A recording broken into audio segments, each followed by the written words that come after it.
Alright, so I'm pick up where I left off in the Archon quest, a Nocturne of the Far North. It's supposed to be around here. Here we go. Where are they going? They mentioned a mage and... a name? So, Mr. Varka, are you acquainted with this Nicole? Or should I call her Mage N? Not really. We've never met, though she has come up in conversation. From what I've gathered, Alice kinda took Nicole under her wing. Taught her how to speak in a more ladylike fashion, that kind of thing. Huh. Hard to imagine Alice as an etiquette coach. Yeah. Alice is a larger-than-life personality, I'll give you that.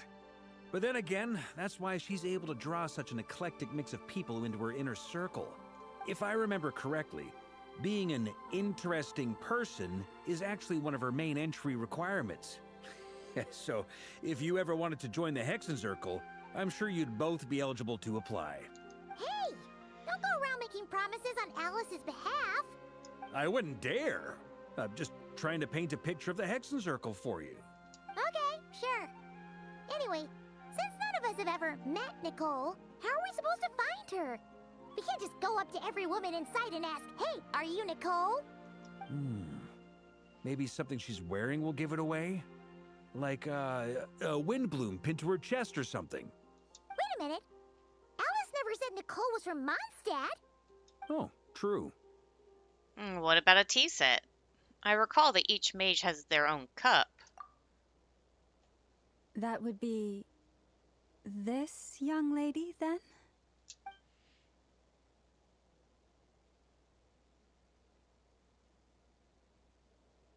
Hey there! Sorry to disturb you, but are you Miss Nicole? Varka, Knight of Boreas of the Knights of Favonius. Alice might have mentioned me before. Mm-mm. Have we got the wrong person? Sorry. Well, this is awkward. When I What? shook my head, I meant... no, Alice hasn't mentioned you before. Huh? Where is this voice coming from? My apologies. For certain reasons, I am unable to speak. This is the only way I can communicate with you. It might take some getting used to, but I hope you can understand. Hey, it's fine. I'm more shocked by the fact that Alice never speaks about me. I mean, As for you two, we have crossed paths twice before, but it is nonetheless a pleasure to finally meet you. It's really you!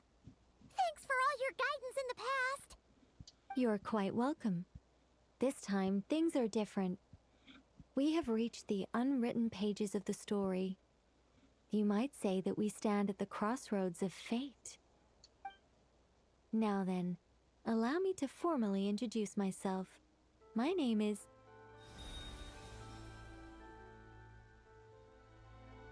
No, stop! Alice! I can't believe it! I had a whole speech prepared. I'd agonized over every single word. She always picks the worst moments to ruin other people's plans. I'm so sorry about that. Alice took the liberty of devising some bespoke self-introduction magic for each member of the Hexenzirkel.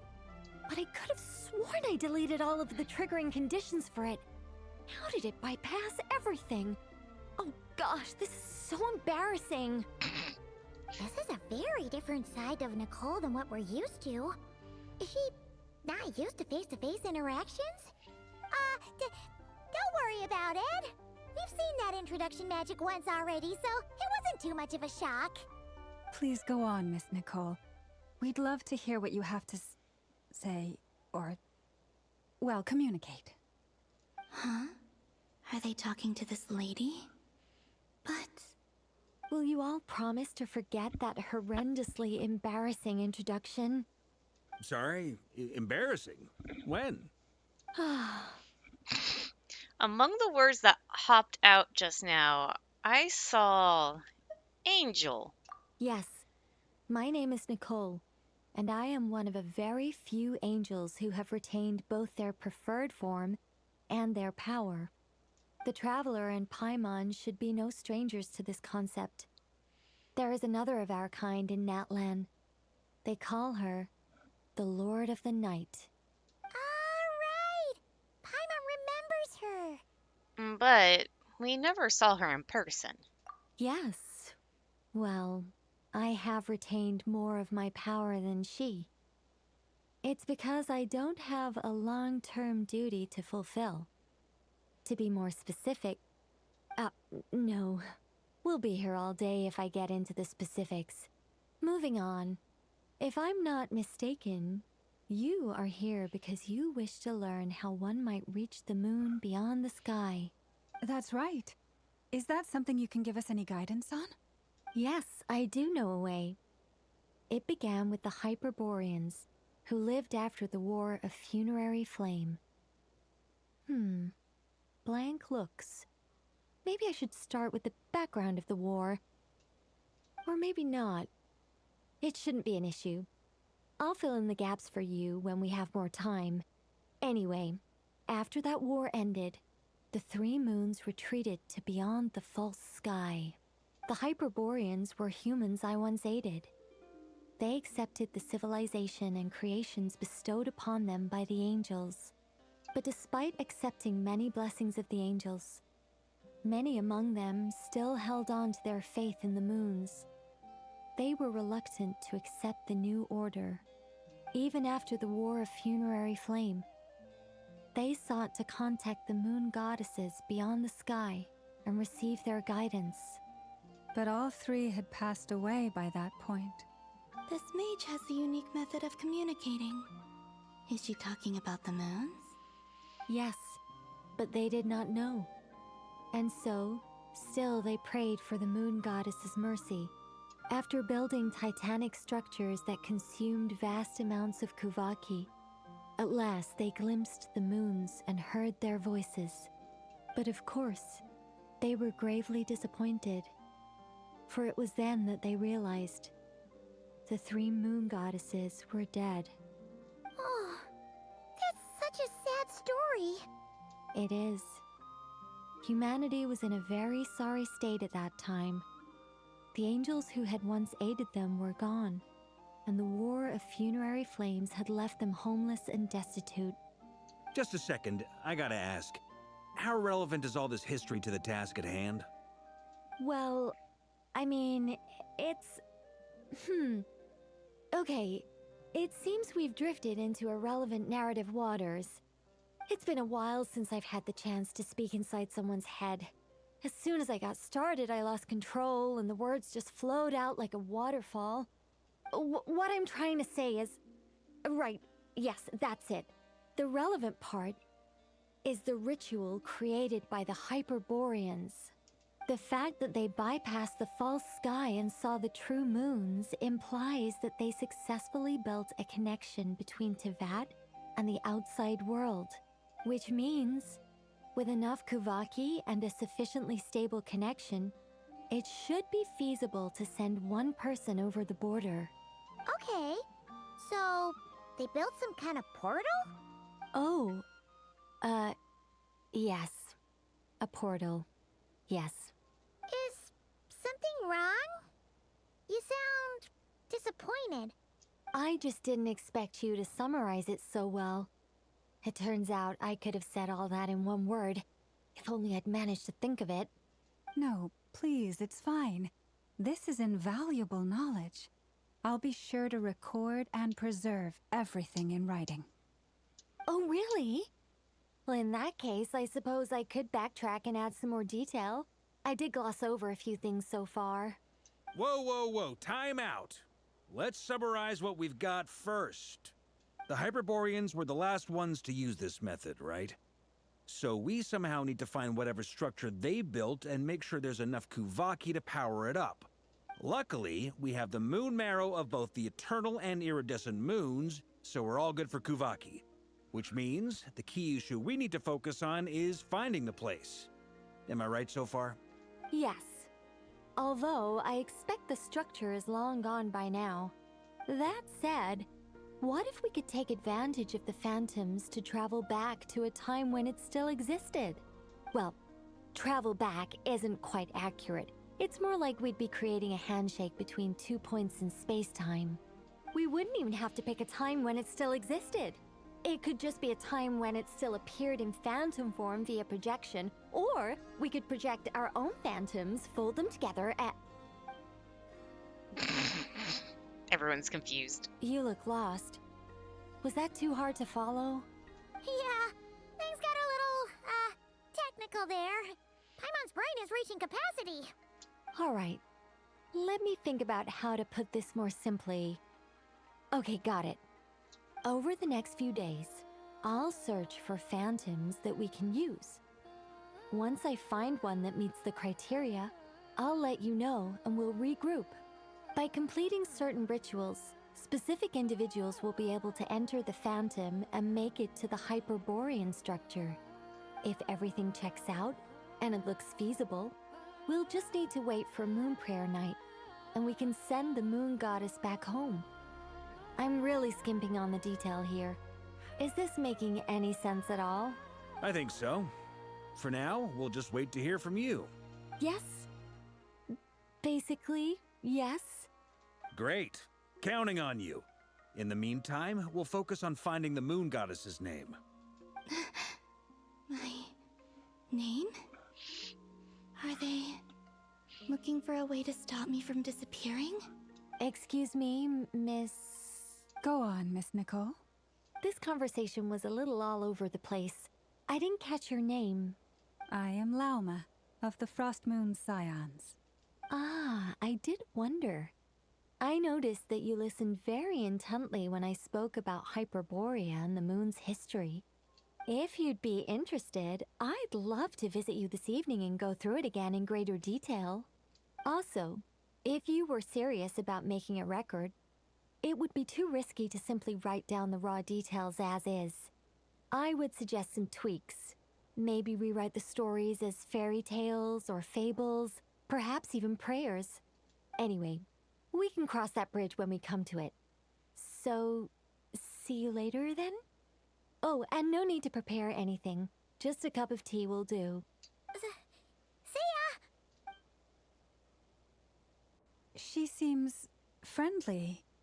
It's just... It's so nice to find someone who's actually willing to listen. I've been dying for a chance to finally go through all this systematically from start to finish. Any longer and I'd probably start forgetting it. Now Paimon gets why Alice told us to mind our heads. Ha ha ha ha! What did I tell you? A lot of quirky people in Alice's orbit. Now then, the next order of business is... where do we start looking for the Moon Goddess's name? Maybe the rest of what Nicole has to say might give us some clues. Once I've heard her out, I'll summarize the salient points and share them with you all. I'm also inclined to review our other documents. Yes, our faith was first established by our Hyperborean ancestors, but many of the more factually accurate records are from after Kuthar's birth. I have a hunch that the Fatui might know something too. Sounds like we're gonna follow Columbina's journey through Devat, huh? In that case, we'll start by heading to the Frost Moon Enclave. Sounds like a plan. Take this with you. I'll see about getting in touch with the Fatui. It'll probably just be Arlecchino and Sandroni again. They're the only ones who would want to help. Thank you, Mr. Varka. Ha ha ha ha ha! Don't mention it. Honestly, I'm more comfortable dealing with the Fatui than prying into the details of a young lady's childhood. Catch you later. I should follow them, just in case there's some way that I can help. Hmm.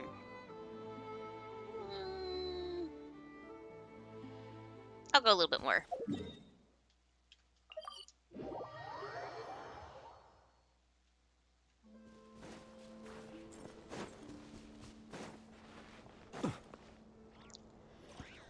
A while ago, I took the time to organize all documents in our possession that pertain to Kuthar. What you see here is the material I consider reliable. You're saying there's unreliable material too? Yes. Most of the information we have was transmitted through an oral tradition. Inevitably, some of her stories were mythologized and deified over the years through countless retellings. That's why I organized them into reliable and unreliable. There's no sense seeking answers in history unless we can ensure the veracity of the historical record. Makes sense. Alright, let's take a look through. Clear and concise would be one way to describe the writing style of these historical records, but you could just as easily describe them as terse and dry. And since Llama already knows materials like the back of her hand, the quest to find any new information in these texts is tough going. Almost all these records refer to Kutar instead of Columbina. Although neither of those is her real name. Paimon's not sure what point she's trying to make. What we can gather from these records is that the Frost Moon Scions worshipped her as a god, placing impossible expectations upon her. I cannot fault them for their earnest faith, but for all their devotion, worshipping her day in, day out changed nothing. I imagine that none of it resonated with Columbina.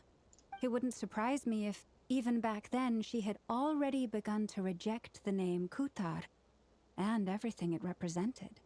Llama speaks the truth. When I heard them call upon Kutar with hope and expectation in their voices, they may as well have been calling upon somebody else. When you were organizing these tasks, what criteria did you use? Well, that's a bit complicated. I looked at the level of detail, perceived authenticity, prose style, and how realistic their portrayal of Kutar seemed to be. Amongst the Frost Moon Scions of today, only I know of her existence, and I alone have spoken to her face to face. As such, I know that there are certain things she simply would never do. That being said, I have sensed some changes in her lately. Changes? Me? Seems like this is getting us nowhere. For what it's worth, why don't we check the unreliable sources too? Sure. Give me a moment.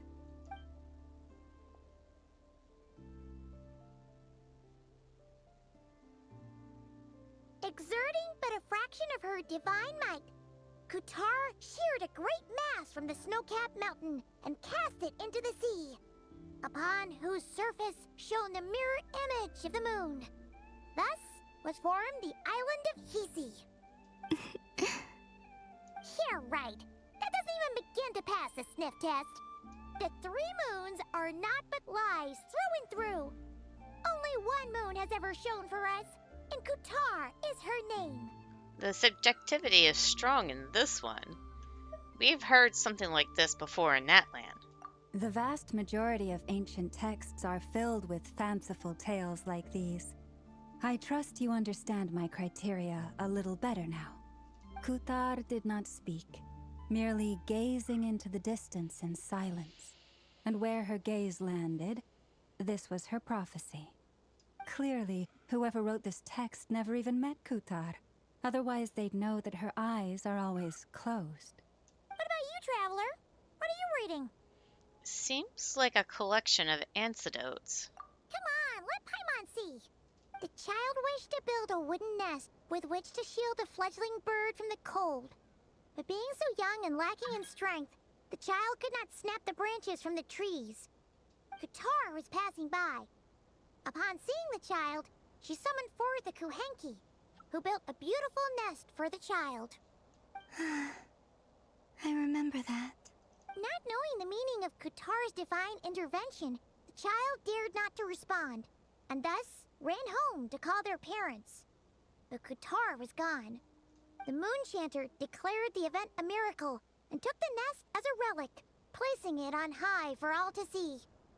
The child was named as one favored by the goddess and was greatly respected amongst the people. She just wanted to help the birdies, too. Yet, no further miracles were bestowed, and this matter was forgotten in but a few years. Huh. Any thoughts after reading that? If it's true, it gives off a somewhat lonesome feeling. Yeah. Columbina probably just wanted to join the kid in making nests. Ah. I'd originally considered this a fabrication, because Kutar did not perform any similar actions in subsequent records. But now that I think about it, it does seem like something Columbina would do. It's just that... She didn't know how other people would interpret her actions. She was probably worried about making things difficult for people. So, she gradually stopped joining in. Yes. Oh, that's so sad.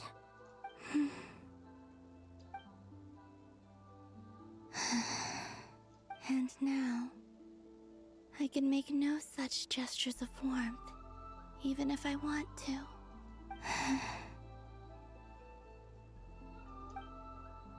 Still no name. That's a bit of a shame. But we did learn some interesting stories. That's gotta count for something. Barca said he was gonna set up a meeting with Arlecchino and Centrone, right? Let's go back to Nashi Town and see how he's doing. I think that's in... What was that place called? Oh, they're meeting up right over there. I can actually leave this for a different recording. So, that's going to be it for now, and I'll see you guys later.